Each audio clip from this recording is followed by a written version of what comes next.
Well, we haven't done a long form video in a while. We thought we would do one for all of our family and friends and everybody. And I was thinking about even our local and global neighbors, because I met some people when I was in Germany, and I know some of them watch our channel, and some people in the Netherlands. But anyway, so we're going to make some long form videos coming up, just kind of let people know what we're doing here on the farm. And we're going to go now and deliver some bales to the people down the road that have horses. So we'll deliver some brand new bales to them, and then get some more things done here on the farm. Get the tractor fired up, and we will head out and pick up some bales. The official gate opener is coming out to help out.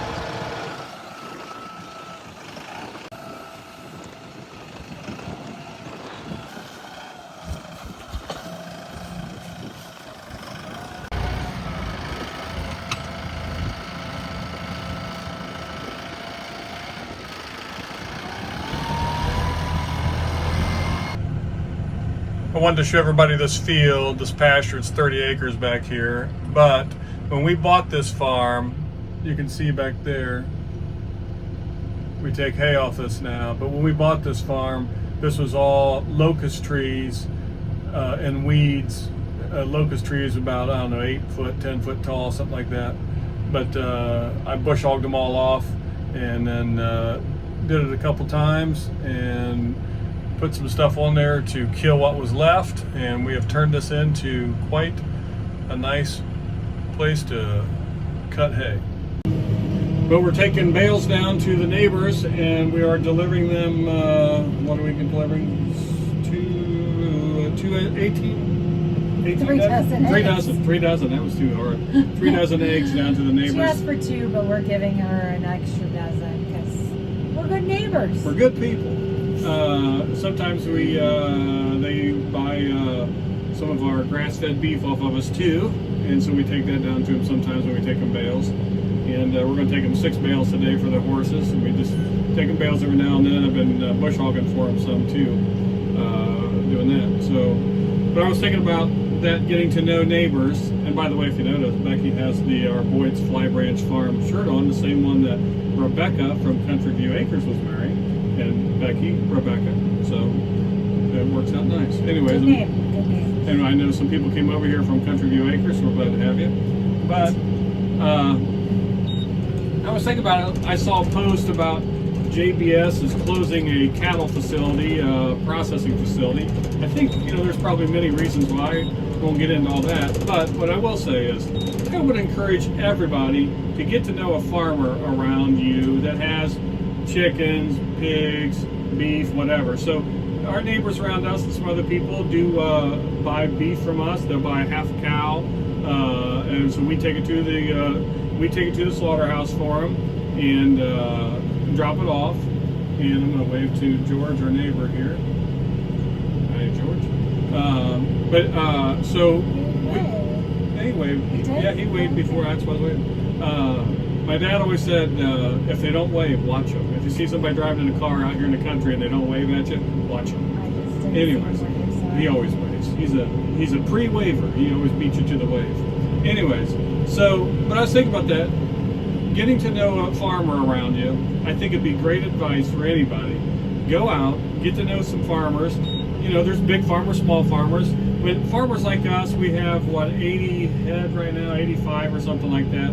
But our size farmer, I think the average herd size in the country is around 32, something like that. 37 is the average herd size. So most farmers are small. But I think it would do well if you want to know where your beef comes from. Get to know a farmer, and like I said, we take somebody wants a half a cow, we typically wait till we find 2 people that want to split a cow, and then they'll buy the cow from us. We'll take it to the butcher shop, drop it off at the butcher, and sometimes we pay the processing fees, sometimes we don't, depends on negotiating between them. But it's always, you're going to buy that beef cheaper than you can buy it at the store. You're going to know where the cow came from. And again, ours are grass-fed if you want grass-fed. And if you want grain-fed, find a farmer does that. If we raise organic pork, which you can't hardly find organic pork. And, I've never seen it. Well, if you do, it's ridiculously priced. We raise, just for us, and if somebody wants some, we'll sell them some. So sometimes we'll have some USDA inspected beef that we have in the freezer that I think we have, once it's butchered and it's USDA inspected and packed, we have up to 6 months to sell that beef to somebody. The other beef that people buy halves and quarters, that doesn't have to be USDA inspected. And so basically, again, like I said, we take it to the butcher. You don't sell it. Yeah, per you can't. pound. You can't sell per pound. You sell the whole thing because it's like they're buying the cow. Right. So then we take it to the butcher, and then they work with the butcher on how they want it cut and processed. And then when it's done, they pay us for the cow and the processing cost if we've paid for them. And then they just go straight to the butcher and they pick up their beef. And so they'll have anywhere, depending on how much you got, 200, 400, 500 pounds of beef, 600, depending on what size the cow was. So I think it's a great way. Again, you know where the beef is coming from, and you can... You know it's raised in America, number one. Yeah, I mean, and if that's a concern to you, and again, plus then you're supporting local people, and you have an outlet, and then you can kind of, it helps you hedge against inflation because you're buying that beef at a price, and then you're going to have it for quite some time. And as you know, most things haven't gone down. I watched an auction, a beef auction from 1985, a video somebody posted, and 460 pounds steers, I think, went for 85 cents a pound, or which would be $85 a hundredweight. We'll just say pound, 85 cents a pound in 1985. Today, those are $6. So that just tells you how much at the stockyard, how much beef has gone up. So again, we're at a 75-year low for cattle in the country. The beef herd isn't being replenished like they want it to be. And then again, production facilities are going down. So again, all I tell people is get to know a farmer, build a relationship with that farmer, and again, you'll know where your things come from, and you'll have, I think it's a great way for food security too, if that's a concern to you. But we're about to pull into the horse farmers here, and or what do you call it? Horse. Are they horse farmers, or they're horse? They're jumpers, I know that. Yeah, jumping horses, but I don't know. Do you call them a horse farmer, or do you call them a horse raiser? I mean, that horse farmer just doesn't seem right. He's a trainer. Horse trainer? I don't know. Anyways, horse breeder. Maybe that's a better word. Horse breeder. Well, they do breed. Yeah. So, horse jack of all trades, we'll call them. All right. So, anyways, we're getting ready to pull in here and drop these bales off and the eggs. We'll find the term. Yeah, we'll get the term. Well, we just dropped 3 of the bales off to the neighbors, the horse farmers, breeders. We couldn't come up with a term, so we asked them. And they said equine management is the term. And so I told them that sounded real nice. And then we came up with maybe we should be in bovine management. Instead of cattle farmers, we could be bovine managers. But equine management. And it's much better because it just didn't seem to me like horse farmer just didn't seem like a right term. So it does. I think equine management. And so good deal on that. We got the terms. Words and terms matter, and we got the terms. So we'll go grab 3 more bales and run them back down there, and then I may go bush hog down there either today or tomorrow. We shall see. Depends on the weather. Okay, got the bales on, and we are headed back down the road to deliver these 3 more bales down here. And if you look around, we are in God's country. We have 2 happy customers over there eating the hay. They feed it to them like that, and they just eat their way down through it, and they peel the net off and keep on going. And it works good for them.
Got them all done bush hogging at the farm or at the neighbors.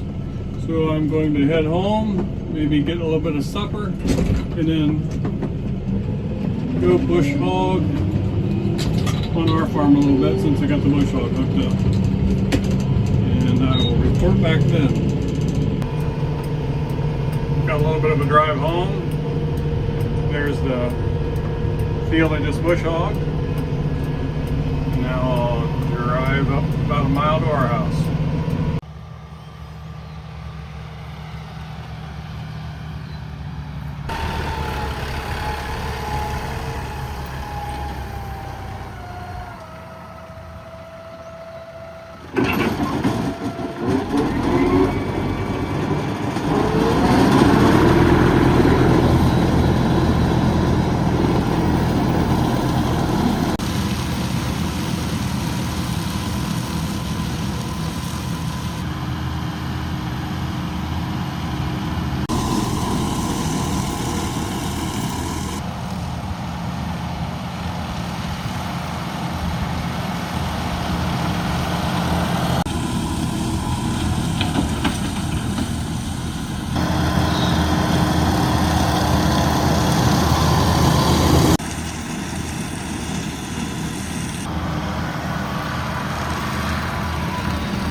Well, it's been a long day. It's 8:21, just finishing up on this farm. I'm going to go home. Hopefully my alternator comes in for my van tomorrow and I can put my alternator in, get the van back together. And I think I'm going to go home and watch some of the World Cup. Hope everyone has a blessed evening.